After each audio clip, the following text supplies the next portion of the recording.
شروع اللہ کے نام سے جو بڑا مہربان نہایت رحم والا ہے۔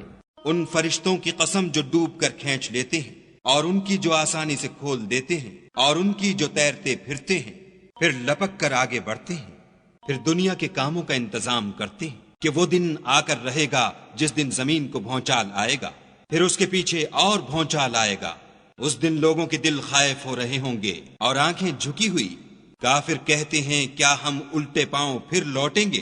بھلا جب ہم کھوکھلی ہڈیاں ہو جائیں گے تو پھر زندہ کیے جائیں گے؟ کہتے ہیں کہ یہ لوٹنا تو موجب زیاں ہے، وہ تو صرف ایک ڈانٹ ہوگی۔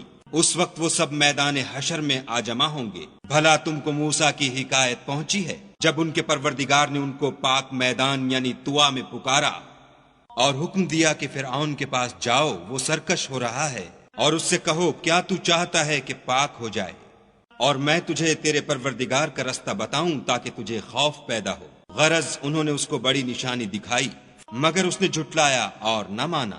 پھر لوٹ گیا اور تدبیریں کرنے لگا اور لوگوں کو اکٹھا کیا اور پکارا، کہنے لگا کہ تمہارا سب سے بڑا مالک میں ہوں۔ تو خدا نے اس کو دنیا اور آخرت دونوں کے عذاب میں پکڑ لیا۔ جو شخص خدا سے ڈر رکھتا ہے اس کے لیے اس قصے میں عبرت ہے۔ بھلا تمہارا بنانا مشکل ہے یا آسمان کا؟ اسی نے اس کو بنایا، اس کی چھت کو اونچا کیا، پھر اسے برابر کر دیا، اور اسی نے رات تاریک بنائی اور دن کو دھوپ نکالی، اور اس کے بعد زمین کو پھیلا دیا۔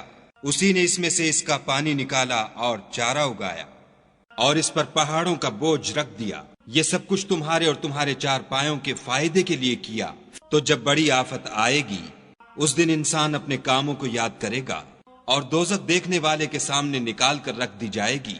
تو جس نے سرکشی کی اور دنیا کی زندگی کو مقدم سمجھا اس کا ٹھکانہ دوزخ ہے، اور جو اپنے پروردگار کے سامنے کھڑے ہونے سے ڈرتا اور جی کو خواہشوں سے روکتا رہا اس کا ٹھکانہ بہشت ہے۔